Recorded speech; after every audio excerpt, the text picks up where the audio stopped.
दर्शकों नमस्कार। आज चौथा दिन है। एएचएन न्यूज़ की टीम उस परिसर में आई हुई है। हम आपको बताएंगे कि किस तरीके से इन्होंने जो चार पहिया जो वाहन थे उन्हें नुकसान पहुंचा। आप देख सकते हैं कि बड़े बड़े पत्थर मारे हैं, यहाँ तक कि कुछ गमला भी इसके ऊपर में फेंका गया है। मिट्टी खास तौर पे दिखाई दे रही है और ये पूरे शीशे चकनाचूर हो चुके हैं। यानी इससे ये अनुमान लगा सकते हैं कि ये हमला कितना बड़ा होगा। देखिए कांच के टुकड़े अंदर तक पड़े हैं। दिनेश थोड़ा पेन करके बताइए। आप देख सकते हैं इस समय में एएचएन के स्क्रीन पर कि किस तरह से ये गाड़ियों को तोड़ा गया है। ये इधर देखिए, ये दूसरी गाड़ी इराई की ये गाड़ी, इस तरह से ये गाड़ी के पूरे कांच को तोड़ दिया है। हुड़दंगियों ने अपना गुस्सा पूरा इस चार पहिया वाहन पे लगाया और इस कदर काफ़ी नुकसान हुआ है। अब मेरे पीछे में जितनी ये गाड़ियाँ दिखाई दे रही है आखिरी तक के, वे तमाम जो चार पहिया वाहन है उसको पूरी तरह से क्षतिग्रस्त किया गया है। आप देख सकते हैं इस समय में यहाँ से लेकर थोड़ा इधर पैन करेंगे। दिनेश आइए, हम आपको थोड़ा सा इधर की बात बताते हैं। देखिए, और ये 1 2 3 4 25 26 27 28 9 30 के आसपास ऐसे वाहनों को क्षतिग्रस्त किया गया कम से कम, और ज़्यादा आंकड़ा आ सकता है। ये एक कतार में ये सभी गाड़ियाँ दिखाई दे रही है। आप देख सकते हैं कि नज़ारा क्या होगा, लोगों में कितनी दहशत होंगी। हुड़दंगी आए और अपना काम करके चले गए, लेकिन इसका खामियाजा तो आम आदमी को ही भुगतना पड़ रहा है। इसके लिए प्रशासन, सरकार इन पीड़ितों को किस प्रकार की मदद करेंगी, ये एक देखने वाली बात होगी। अब हम सीधा कुछ यहाँ परिसर के लोग हैं उनसे हम बात करते हैं और उनसे ये जानना चाहेंगे कि वे जो हमला हुआ था किस प्रकार का हुआ था, उस समय में लोग क्या कर रहे थे।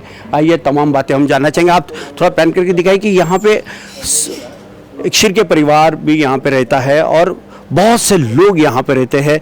दादा, उस दिन जो घटना हुई क्या हुआ था? एक साथ 300-400 लोकांचा मॉब आला त्यांचा, इकडनं आला उजवीकडनं, आणि गोटे, तलवार, चाकू सगळं हातात घेऊन गोटे मार सुरू केली.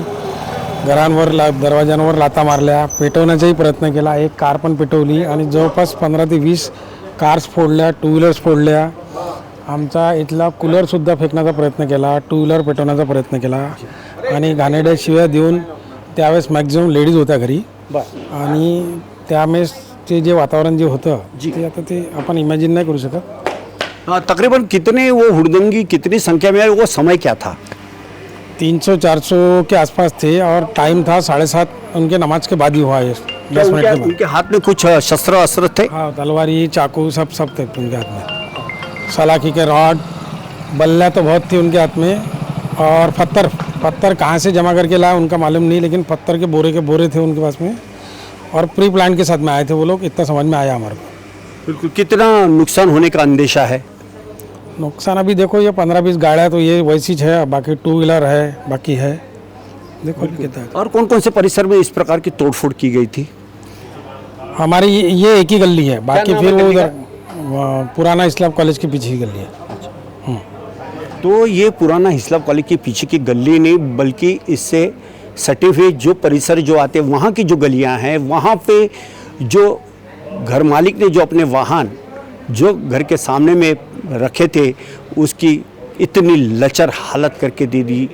और ये हुड़दंगी ने इन तमाम 4 व्हीलर वाहन को बहुत बड़ा नुकसान पहुंचा है और डर का एक माहौल था। इस समय और भी कुछ नागरिक हैं हमारे साथ, उनसे जानना चाहेंगे। सर, उस समय जब ये हादसा हुआ आप कहाँ थे और कैसे आपको पता चला और क्या कहना चाहोगे? मैं यहीं खड़ा था, मेरे कार के सामने। मेरी कार जो डैमेज हुई है जी, उसके सामने ही खड़ा था और वहाँ से लोग दौड़ते हुए आ रहे थे। फिर आप कुछ कर नहीं पाए? नहीं, उस वक्त हम लोगों को देखे, हमारे सामने पुलिस भी थी, 4-5 पुलिस भी थी। हम लोग खड़े थे यहाँ पे, मैं खड़ा था, मेरा बच्चा खड़ा था। लेकिन जब यहाँ से 200-300 के लगभग डंडे लेके, पत्थर लेके, हाथ में सलाखें लेके, जो भी है वो लेके, और जब पत्थर मारना चालू किए तब हम लोग वहाँ से भागे अंदर जान बचाने के लिए, क्योंकि उस वक्त तो इसके अलावा चारा नहीं था। एक तो पुलिस वालों ने शूट एट साइड करना था या फिर भाग जाना था, तो हम लोग भागे। बिल्कुल। आज का चौथा दिन है, अब परिस्थिति कैसी है, क्या चल रहा है आप इस परिसर के नागरिकों के मन में?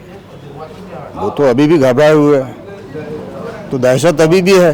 हमारी गवर्नमेंट से और इससे एक ही डिमांड है कि आगे चल के जो ऐसा ना हो, इसलिए हमारे सिक्योरिटी की कुछ तो भी अरेंजमेंट होना। आज का चौथा दिन है, लेकिन अभी भी इनके पास में बैरिकेड्स नहीं है लगाने को, ना पुलिस का स्टाफ है, अभी तक के नहीं है। हमने कम से कम 5 से 6 बार कंप्लेंट करने के बाद में अभी तक के आप देख सकते हैं वो बैरिकेड हमने बांधे हैं, पुराने लकड़े लुकड़े लेके।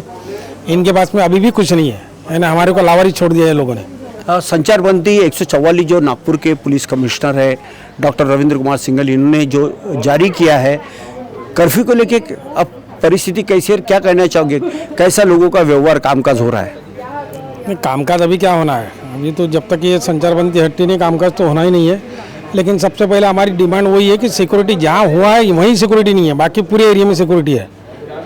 बिल्कुल बिल्कुल, ये सबसे बड़ी एक चिंता का विषय है कि यहाँ पे जहाँ पे ये हादसा हुआ, हमला हुआ, ये जो घटनाएं हुई, वहीं के नागरिकों को सुरक्षा नहीं दी जा रही। ऐसे नागरिकों का कहना है पुलिस प्रशासन तत्काल इस ओर ध्यान दे और इन्हें सुरक्षा के पूरे पुख्ता इंतजामात इनके लिए करे, पूरा इनको जो कामकाज है अच्छे से मुहैया करवा दे, क्योंकि यही समय की मांग है। सर, क्या मन में अभी भी दहशत है कि फिर से ये कामकाज हो सकता है? क्या परिस्थिति नियंत्रण में? ऐसा मे भी, अब तो हमें तो ऐसा लग रहा है कि दहशत तो अभी भी है, तो लग सकता है अभी कुछ और अगर हुआ तो क्या करेंगे फिर, उस वक्त क्या किया जाए।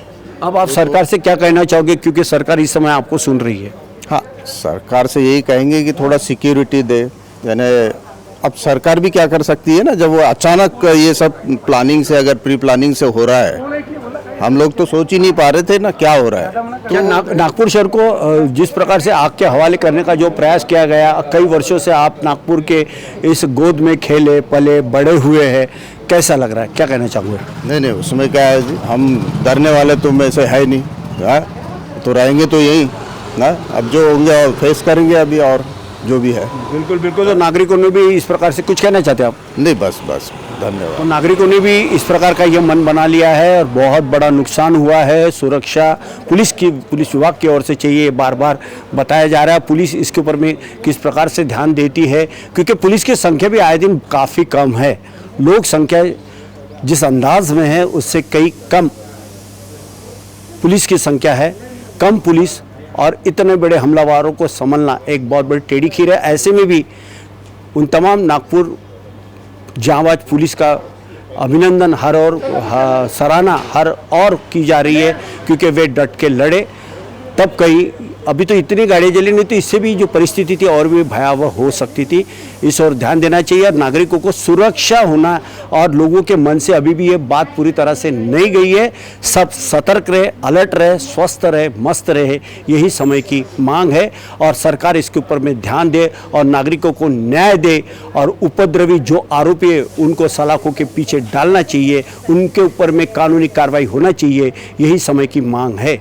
नागपुर की पीड़ित गली से कैमरा पर्सन दिनेश के साथ संजय मिरे, एच न्यूज नागपुर। अरे वाह, पिकनिक की तैयारी? अब बेटा हम ठहरे डायबिटीज के पेशेंट, इस उम्र में पिकनिक वगैरह तो ना हो पाएगा, ज्यादा बैठने से पैरों में सूजन भी। तो फिर इतनी सारी दवाई क्यों? 90% ऑफ डायबिटिक पेशेंट की शुगर सिर्फ अप्रोप्रिएट डाइट थेरेपी से कंट्रोल की जा सकती है। अच्छा, अब क्या करें? पूरे इंडिया में अप्रोप्रिएट डाइट थेरेपी के 50+ सेंटर्स है, तो आज ही अपनी अपॉइंटमेंट बुक कराएं और डायबिटीज के सोल्यूशन पाएं। आज ही अपने कंफर्मेटरी टेस्ट कराएं सिर्फ एप्रोप्रिएट डाइट थेरेपी से।